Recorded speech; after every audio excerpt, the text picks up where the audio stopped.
கனமழை எச்சரிக்கை காரணமாக தமிழ்நாட்டின் 12 மாவட்டங்களில் பள்ளி கல்லூரிகளுக்கும் சென்னை, புதுக்கோட்டை, பெரம்பலூர், நாமக்கல், சேலத்தில் பள்ளிகளுக்கு மட்டும் இன்று விடுமுறை அளிக்கப்பட்டுள்ளது.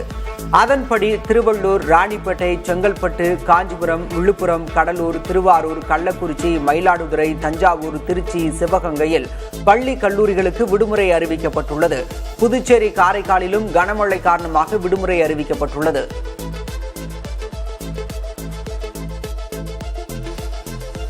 சிவகங்கை மாவட்டத்திற்கு மஞ்சள் நிற எச்சரிக்கை அறிவிக்கப்பட்டுள்ள நிலையில் மாவட்டம் முழுவதும் இடைவிடாது கனமழை பெய்தது. சிவகங்கை, திருப்புவனம், மானாமதுரை, இளையான்குடி, திருப்பத்தூர், காரைக்குடி, சிங்கமுனரி உள்ளிட்ட பகுதிகளில் பலத்த மழை பெய்தது. காலை 6 மணி முதல் மாலை 6 மணி வரை மொத்தம் 32.23 சென்டிமீட்டர் மழை பதிவாகியுள்ளதாக பேரிடர் மேலாண்மை துறை தெரிவித்திருக்கிறது. திருப்பத்தூர் மாவட்டம் வாணியம்பாடி அருகே உள்ள பாலாற்றில் ஏற்பட்ட திடீர் வெள்ளப்பெருக்கில் சிக்கித் தவித்தவர்கள் பத்திரமாக மீட்கப்பட்டனர். 3 கைக்குழந்தைகள், பெண்கள் உட்பட 19 பேரை தீயணைப்புத் துறையினர் பொதுமக்களின் உதவியுடன் கயிறு கட்டி போராடி பத்திரமாக மீட்டனர். தீபாவளி விடுமுறையை கொண்டாட ஒரு குடும்பத்தினர் 14 பேர் மற்றும் சில இளைஞர்கள் அங்கு சென்றபோது இந்த சம்பவம் நிகழ்ந்துள்ளது.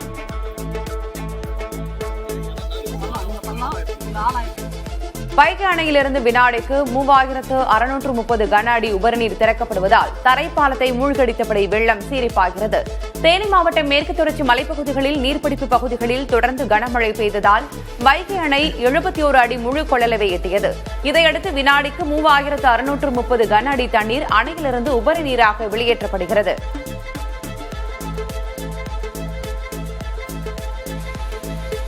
தொடர் மழை மற்றும் உபரி நீர் திறப்பு காரணமாக வராக நதியில் வெள்ளப்பெருக்கு ஏற்பட்டுள்ளது. தேனி மாவட்டம் பெரியகுளத்தை ஒட்டிய மேற்கு தொடர்ச்சி மலைப்பகுதிகளில் மழை பெய்து வருகிறது.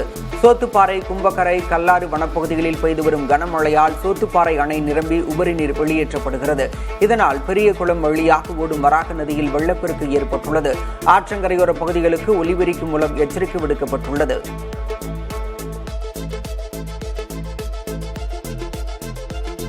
திருவாரூர் மாவட்டத்தில் பொழிந்து வரும் கனமழையால் விளைநிலங்கள் கடுமையாக பாதிக்கப்பட்டுள்ளன. மாவட்டம் முழுவதும் அறுவடைக்கு தயாராக இருந்த 10,000 ஏக்கருக்கும் அதிகமான குறுவை நெற்கதிர்கள் மழையால் சாய்ந்து சேதமுற்றன. சில இடங்களில் நெல்மணிகள் முளைத்துவிட்டன. மேலும் 3000 ஏக்கருக்கு மேல் நடவு செய்யப்பட்டுள்ள சம்பா மற்றும் தாளடி இளம்பயிர்கள் வயல்வெளியில் மழைநீர் தேங்கியதால் பாதிக்கப்பட்டுள்ளது.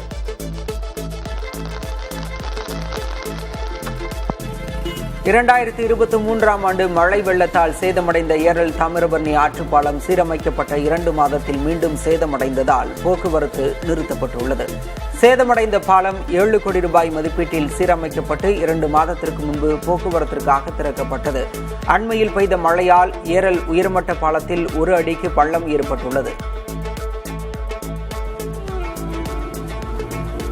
நெய்வேலியில் தொடர் மழை காரணமாக என்எல்சியில் நிலக்கரி வெட்டும் பணி தற்காலிகமாக நிறுத்தப்பட்டுள்ளது. கடலூர் மாவட்டத்தின் பல்வேறு பகுதிகளில் திங்கள் இரவு முதல் விட்டுவிட்டு கனமழை பெய்வதால் என்எல்சி சுரங்கங்களில் தண்ணீர் பாய்ந்ததால் நிலக்கரி எடுக்கும் பணி நிறுத்தப்பட்டுள்ளது. மழை குறைந்தவுடன் நிலக்கரி வெட்டும் பணி தொடங்கும் என தெரிவிக்கப்பட்டுள்ளது. மதுரை மாவட்டம் முழுவதும் 12 மணி நேரத்திற்கு மேலாக கனமழை பெய்துள்ள நிலையில் ஆட்சியர் பிரவீன்குமார், மாநகராட்சி ஆணையர் சித்ரா விஜயன் மற்றும் நீர்வளத்துறை அதிகாரிகள் இணைந்து மழை பாதித்த பகுதிகளில் ஆய்வு மேற்கொண்டனர். கீழமாரட் வீதி, காமராஜர் சாலை, கர்டர் தரைப்பாலம், தினமணி நகர், கரிசல்குளம் கண்மாய், ஆழ்வார்புரம், வைகையாறு உள்ளிட்ட பகுதிகளில் நிலைமையை மதிப்பீடு செய்து தேங்கிய நீரை உடனடியாக வெளியேற்ற ஆட்சியர் உத்தரவிட்டார்.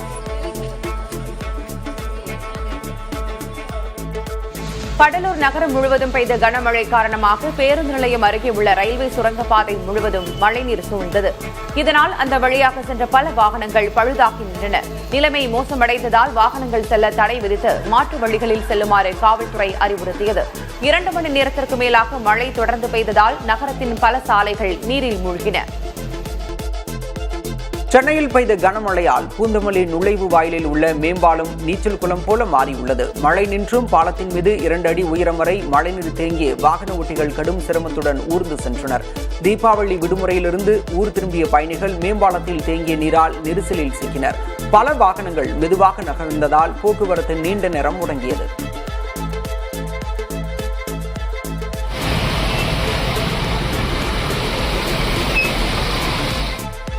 சென்னையின் போரூர் மற்றும் அதன் சுற்றுவட்டார பகுதிகளில் கனமழை பெய்தது. இதனால் ரவுண்டானா மற்றும் மேம்பாலம் பகுதிகளில் மழைநீர் தேங்கி வாகனங்கள் மெதுவாக நகர்ந்தன. புதிய தலைமுறையில் செய்தி வெளியானதை தொடர்ந்து மதுரவாயல் தொகுதி எம்எல்ஏ காரம்பாக்கம் கணபதி ஆய்வு செய்து மாநகராட்சி அதிகாரிகளுடன் இணைந்து ராட்சத மோட்டார்களின் மூலமாக நீர் வெளியேற்ற நடவடிக்கை மேற்கொண்டார். மேலும் கால்வாய்களில் அடைப்பு ஏற்படாதபடி சுத்தப்படுத்தி மழைநீர் தேங்காதவாறு நிரந்தர தீர்வு காண நடவடிக்கை எடுக்க எம்எல்ஏ உத்தரவிட்டார். வடகிழக்கு பருவமழை தாக்கம் அதிகரித்துள்ள புதுச்சேரி மற்றும் காரைக்காலில் நேற்று அதிகாலை முதல் இடைவிடாது கனமழை பெய்து வருகிறது. மிஷன் வீதி, காந்தி வீதி, குசி வீதி உள்ளிட்ட நகரப் பகுதிகளில் நீர் தேங்கியுள்ளதுடன் கிருஷ்ணா நகர் மற்றும் ரெயின்போ நகர் போன்ற தாழ்வான பகுதிகளில் வீடுகள் மழைநீரால் சூழப்பட்டன. பேரிடர் மேலாண்மை துறை மக்கள் அவசியமின்றி வீடுகளை விட்டு வெளியே வர வேண்டாம் என அறிவுறுத்தியுள்ளது.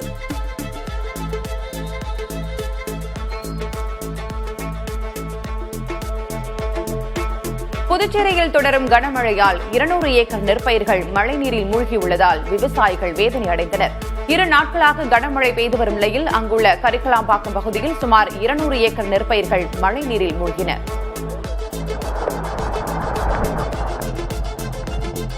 கடந்த 2 நாட்களாக காரைக்காலில் பெய்து வரும் கனமழையால் தாழ்வான பகுதிகளில் மழைநீர் தேங்கி பொதுமக்கள் பாதிக்கப்பட்டனர். இதனையடுத்து புதுச்சேரி மாநில அமைச்சர் திருமுருகன் மற்றும் காரைக்கால் மாவட்ட ஆட்சியர் ரவிபிரகாஷ் தலைமையில் பல்வேறு துறைகளைச் சேர்ந்த அதிகாரிகள் இணைந்து மழை பாதித்த பகுதிகளில் ஆய்வு மேற்கொண்டனர்.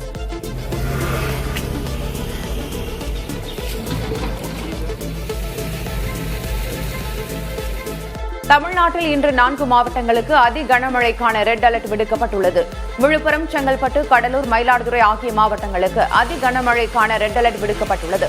அதேபோல் புதுச்சேரிக்கும் ரெட் அலர்ட் விடுக்கப்பட்டுள்ளது. சென்னை, திருவள்ளூர், காஞ்சிபுரம், ராணிப்பேட்டை, திருவண்ணாமலை, கள்ளக்குறிச்சி ஆகிய மாவட்டங்களுக்கும் அரியலூர், பெரம்பலூர், தஞ்சாவூர், திருவாரூர், நாகப்பட்டினம் ஆகிய மாவட்டங்களுக்கும் மிக கனமழைக்கான ஆரஞ்ச் அலர்ட் விடுக்கப்பட்டுள்ளது.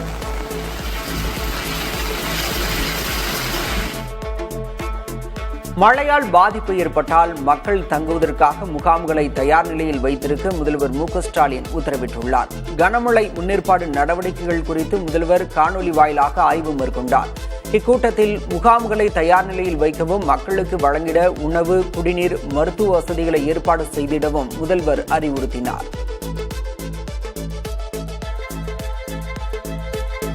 தமிழகத்தில் வடகிழக்கு பருவமழை தீவிரமடைந்துள்ளதை அடுத்து மாநிலம் முழுவதும் மழை பாதிப்பு மற்றும் நிவாரணப் பணிகளை கண்காணிக்க மூத்த IAS அதிகாரிகள் அடங்கிய 12 பேர் கொண்ட சிறப்பு குழுவை தமிழக அரசு நியமித்துள்ளது. திருவள்ளூர் மாவட்டத்துக்கு கார்த்திகேயன், காஞ்சிபுரம் மாவட்டத்துக்கு கந்தசாமி, செங்கல்பட்டு மாவட்டத்துக்கு கிராந்திகுமார் பாடி, விழுப்புரம் மாவட்டத்துக்கு ராமன், கடலூர் மாவட்டத்துக்கு மோகன், மயிலாடுதுறை மாவட்டத்துக்கு கவிதா ராமு என அதிகாரிகள் நியமிக்கப்பட்டுள்ளனர். தமிழ்நாட்டில் மழை அதிகமாக வாய்ப்புள்ளதால் போர்க்கால அடிப்படையில் முன்னெச்சரிக்கை நடவடிக்கைகளை மேற்கொள்ள வேண்டும் என தமிழக அரசை எதிர்க்கட்சித் தலைவர் எடப்பாடி பழனிசாமி வலியுறுத்தியுள்ளார். தனது எக்ஸ் பதிவில் அவர் பொதுமக்கள் அனைவரையும் பாதுகாப்பாக இருக்கும்படி கேட்டுக் கொண்டுள்ளார். பொதுமக்களுக்கு தேவையான உதவிகளை மேற்கொள்ள தயாராக இருக்குமாறு அதிமுக நிர்வாகிகள் மற்றும் தொண்டர்களையும் பழனிசாமி அறிவுறுத்தியுள்ளார். வடகிழக்கு பருவமழை தீவிரமடைந்து வரும் நிலையில் பள்ளிக் கல்வித்துறை இயக்குநரகத்திலிருந்து அனைத்து மாவட்ட வட்டார கல்வி அலுவலர்களுக்கு முன்னெச்சரிக்கை நடவடிக்கை தொடர்பாக சுற்றறிக்கை அனுப்பப்பட்டுள்ளது.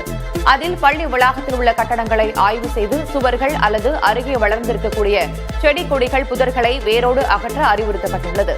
வகுப்பறைகள் பாதிக்கப்பட்டிருப்பின் அவற்றை பயன்படுத்தாமல் பூட்டி வைக்க வேண்டும் எனவும் கூறப்பட்டுள்ளது.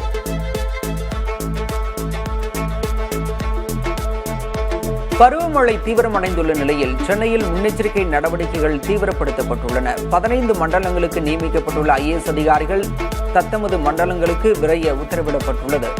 மண்டலங்களில் மேற்கொள்ள வேண்டிய முன்னேற்பாடு நடவடிக்கைகளை உடனடியாக தொடங்குமாறு முதல்வர் மு.க.ஸ்டாலின் அறிவுறுத்தியுள்ளார்.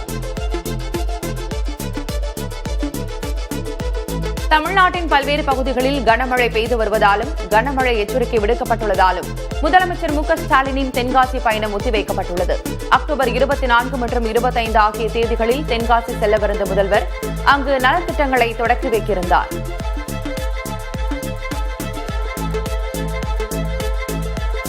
நக்சல் பாதித்த மாவட்டங்களில் முதல் முறையாக தீபம் ஏற்றப்பட உள்ளதால் இந்த தீபாவளி நாட்டிற்கு மிகச்சிறப்பான ஒன்று என்று பிரதமர் நரேந்திர மோடி தெரிவித்துள்ளார். தீபாவளியை முன்னிட்டு நாட்டு மக்களுக்கு எழுதியுள்ள கடிதத்தில் பல்வேறு மாவட்டங்களில் நக்சல் ஆதிக்கம் ஒழிக்கப்பட்டதை சுட்டிக்காட்டியுள்ளார்.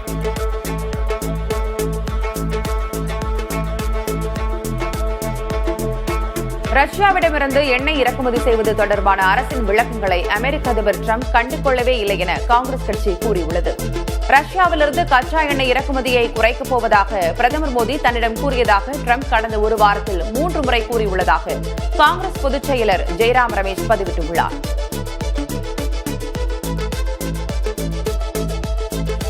பீகார் முதல்வர் நிதிஷ்குமார் பெண் வேட்பாளருக்கு மாலை அணிவித்தது சர்ச்சையாகியுள்ளது. பொதுக்கூட்டம் ஒன்றில் நிதிஷ்குமார் பாஜக வேட்பாளர் ரமா நிஷாத்துக்கு மாலை அணிவிக்க முயன்றார். அதனை ஐக்கிய ஜனதா தளத்தின் எம்பி சஞ்சய் ஜா தடுத்தார். இருப்பினும் நிதிஷ்குமார் பாஜக வேட்பாளருக்கு மாலையை அணிவித்தார். பீகாரில் 2 கட்ட தேர்தலுக்கான வேட்புமனு தாக்கலும் நிறைவடைந்த நிலையில் இந்தியா கூட்டணியில் முறைப்படி தொகுதி பங்கீடு அறிவிக்கப்படவில்லை. ஆனால் அவை தனித்தனியாக வேட்பாளர்களை அறிவித்துவிட்டன. இதனால் 12 தொகுதிகளில் இந்தியா கூட்டணி கட்சிகள் நேருக்கு நேர் மோதும் நிலை உள்ளது.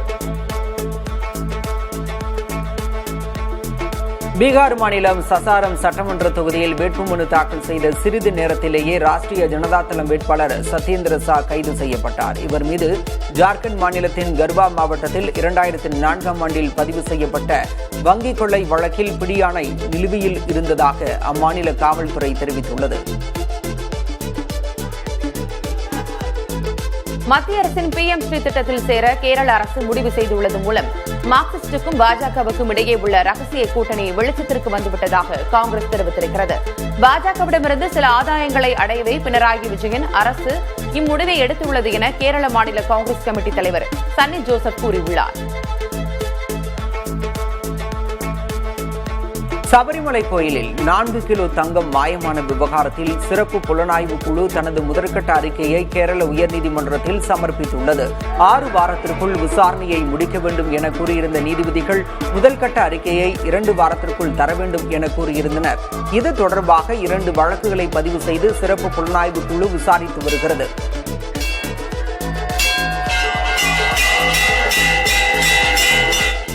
மகாராஷ்டிராவில் பெண்களுக்காக அரசு செயல்படுத்தி வரும் திட்டத்தில் 12,431 ஆண்களும் பலன் பெற்றுள்ளது தெரியவந்துள்ளது.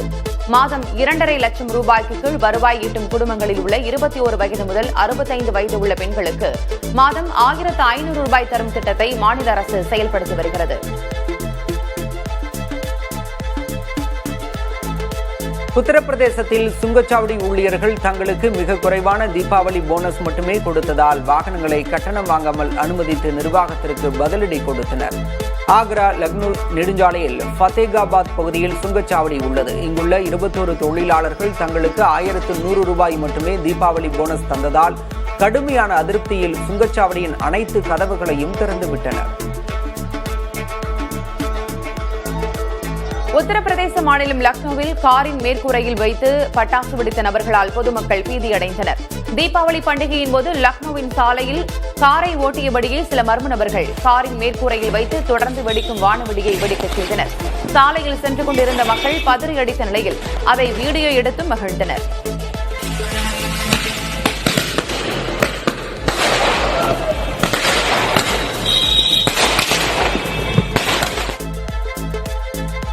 பாகிஸ்தான் எல்லையில் கண்காணிப்பு பணிகளை மேற்கொள்ள AI தொழில்நுட்பத்தில் இயங்கும் இயந்திர நாயை இந்தியா பயன்படுத்தி வருகிறது. கரடு முரடான பாதைகளிலும் எளிதாக செல்லும் வகையில் இந்த ரோபோ வடிவமைக்கப்பட்டுள்ளது. 2 கேமராக்கள் 15 கிலோ எடையுள்ள பொருட்களை சுமந்து செல்லும் திறன் இந்த ரோபோவுக்கு உள்ளது. கடும் வெப்பத்திலும் நடுங்க வைக்கும் குளிரிலும் இது சளைக்காமல் பணியாற்றும் என்றும் எல்லை பாதுகாப்பு படை வீரர்கள் தெரிவிக்கின்றனர். யூரியா மற்றும் சிறப்பு உரங்களின் ஏற்றுமதியை சீனா அக்டோபர் 15 முதல் நிறுத்தியுள்ளதால் இந்தியாவில் உரங்களின் விலை உயரும் சூழல் ஏற்பட்டுள்ளது. இந்தியாவின் சிறப்பு உர தேவையில் 95 விழுக்காடு சீனாவிலிருந்து இறக்குமதி செய்யப்படுகிறது. இதனால் உரங்களின் விலை 10 முதல் 15 விழுக்காடு வரை அதிகரிக்கலாம் என்று எதிர்பார்க்கப்படுகிறது. அமெரிக்க அரசு H-1B விசா கட்டணம் குறித்து வெளியிட்டிருக்கும் வழிகாட்டுதல் ஆயிரக்கணக்கான இந்திய தொழில் வல்லுநர்களுக்கும் மாணவர்களுக்கும் சற்று நிம்மதி அளிக்கும் வகையில் அமைந்துள்ளது. ஏற்கனவே H-1B விசா வைத்திருப்பவர்களுக்கும் செப்டம்பர் 21ஆம் தேதிக்கு முன்பு H-1B விசாவுக்கு விண்ணப்பித்தவர்களுக்கும் இந்த கட்டணம் பொருந்தாது என்று அமெரிக்கா தெளிவுபடுத்தியுள்ளது. சீனாவிற்கு 155 விழுக்காடு வரி விதிக்கப் போவதாக அமெரிக்க அதிபர் டிரம்ப் புதிதாக எச்சரிக்கை விடுத்துள்ளார். அமெரிக்காவுடன் நியாயமான வணிக ஒப்பந்தத்தில் சீனா கையெழுத்திட வேண்டும் என்றும், இல்லாவிட்டால் அந்நாட்டுக்கு விதிக்கப்படும் வரி நவம்பர் 1ஆம் தேதி முதல் 155 விழுக்காடாக உயர்த்தப்படும் என்றும் டிரம்ப் கூறினார். அரிய வகை கனிம ஏற்றுமதிக்கு சீனா கட்டுப்பாடுகள் விதித்த நிலையில் டிரம்ப் மீண்டும் வரி எச்சரிக்கைகளை விட தொடங்கியுள்ளார். அரிய வகை கனிமங்களை ஆஸ்திரேலியாவில் இறக்குமதி செய்வதற்காக அமெரிக்கா ஒப்பந்தம் செய்து கொண்டுள்ளது. வெள்ளை மாளிகையில் நடைபெற்ற நிகழ்ச்சியில் அமெரிக்க அதிபர் டிரம்ப், ஆஸ்திரேலிய பிரதமர் அல்பானிஸ் ஆகியோர் $850 கோடி மதிப்புள்ள ஒப்பந்தத்தில் கையெழுத்திட்டனர். அரிய வகை கனிமங்கள் ஏற்றுமதிக்கு சீனா கடும் கட்டுப்பாடு விதித்தது அமெரிக்காவுக்கு கடும் பின்னடைவாக அமைந்த நிலையில் அந்நாடு ஆஸ்திரேலியாவின் உதவியை பெற்றுள்ளது. உலகின் அதிகாரப்பூர்வமற்ற அதிகாரப்பீடமாக கருதப்படும் அமெரிக்க வெள்ளை மாளிகையின் ஒரு பகுதியை இடிக்கும் பணி தொடங்கியுள்ளது. இதுகுறித்து தனது சமூக தள பக்கத்தில் பதிவிட்டுள்ள அதிபர் டிரம்ப், வெள்ளை மாளிகையின் கிழக்கு பகுதி அறை இடிக்கப்பட்டு அதிநவீன வசதிகளோடு கட்டப்பட உள்ளதாக தெரிவித்தார். இதற்காக தனியாரிடமிருந்து நன்கொடையாக நிதி திரட்டப்பட்டுள்ளது என்றும், பொதுமக்களின் வரிப்பணம் இதற்கு செலவிடப்படாது என்றும் டிரம்ப் கூறினார். ரஷ்யாவிடமிருந்து கச்சா எண்ணெய் மற்றும் எரிவாயு இறக்குமதியை 2028ஆம் ஆண்டுக்குள் முழுமையாக நிறுத்த ஐரோப்பிய யூனியன் நாடுகள் ஒப்புதல் தெரிவித்துள்ளன. ரஷ்யா அதன் எண்ணெய் மற்றும் எரிவாயு மூலம் கிடைக்கும் நிதியை யுக்ரைன் மீதான போருக்கு பயன்படுத்துவதாக குற்றம் சாட்டப்பட்டு வரும் நிலையில் ஐரோப்பிய யூனியன் நாடுகள் இந்த முடிவை எடுத்துள்ளன. இதன்படி புதிய எரிவாயு ஒப்பந்தங்கள் 2026 ஜனவரியிலும், நீண்டகால ஒப்பந்தங்கள் 2028 ஜனவரியிலும் நிறுத்தப்படும் என்று தெரிவிக்கப்பட்டுள்ளது. ஜப்பானின் முதல் பெண் பிரதமராக சனா டக்காய்ச்சி தேர்வு செய்யப்பட்டுள்ளார். ஜப்பான் நாடாளுமன்றத்தில் நடைபெற்ற வாக்குப்பதிவில் டக்காய்ச்சிக்கு மொத்தமுள்ள 465 வாக்குகளில் 237 வாக்குகள் கிடைத்தன. இதையடுத்து அவர் நாட்டின் பிரதமராக தேர்வு செய்யப்பட்டார். இதற்கு முன் பிரதமராக இருந்த ஷிகரு இஷிபா தேர்தல் தோல்விகளால் பதவியிலிருந்து விலகினார். இந்நிலையில் தாராளவாத ஜனநாயக கட்சி 64 வயதான சனா டக்காய்ச்சியை தேர்வு செய்தது. இவர் ஜப்பானின் 104வது பிரதமர் ஆவார். 本院において内閣総理大臣に指名することに決まりました。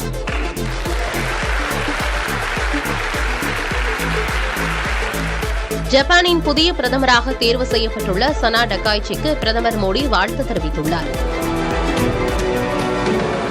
இருதரப்பு உறவுகளை மேலும் மேம்படுத்த விரும்புவதாக ஜப்பானிய மொழியில் இட்டுள்ள வாழ்த்து பதிவில் பிரதமர் தெரிவித்திருக்கிறார்.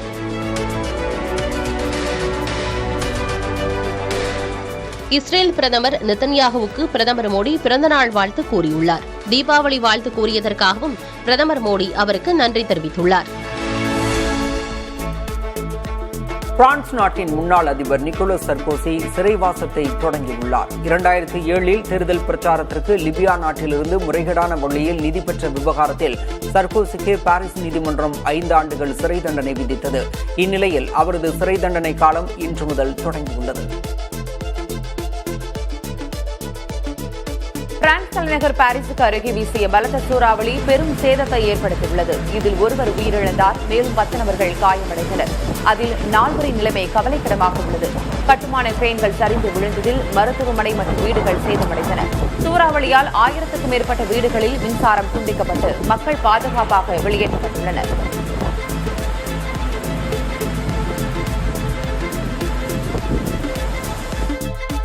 இந்திய ஸ்குவாஷ் வீரர் அபய் சிங் அமெரிக்க ஓபன் ஸ்குவாஷ் தொடரில் காலிறுதிக்கு முந்தைய சுற்றில் தோல்வியடைந்து வெளியேறினார். உலக தரவரிசையில் 30வது இடத்தில் உள்ள 27 வயதான அபய் சிங் வேல்ஸ் நாட்டைச் சேர்ந்த 3ஆம் நிலை வீரர் ஜோயல் மேக்கினிடம் 2-11, 5-11, 4-11 என்ற நேர் செட்களில் தோல்வியடைந்தார்.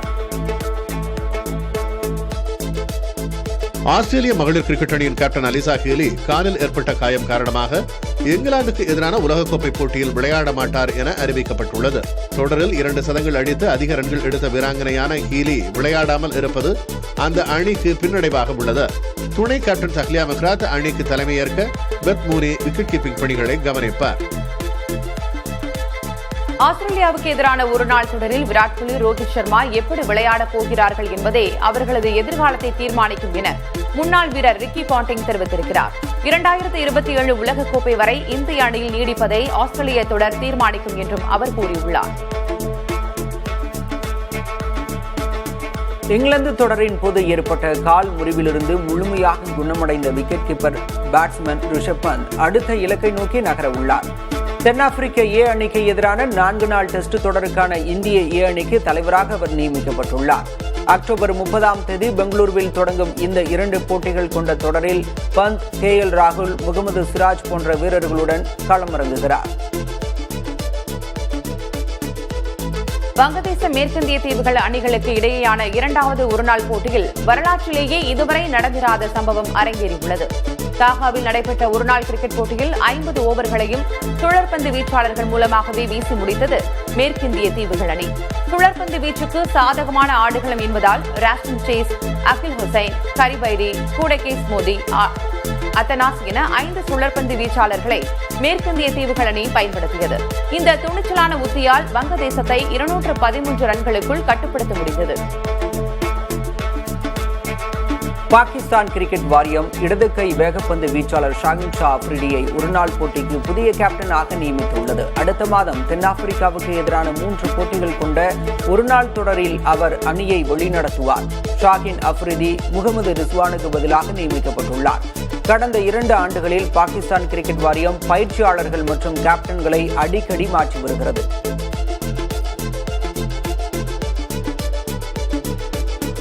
இளைஞர்களின் மனநிலையை மாற்றவே பைசன் திரைப்படத்தை இயக்கியதாக திரைப்பட இயக்குநர் மாரி செல்வராஜ் தெரிவித்துள்ளார்.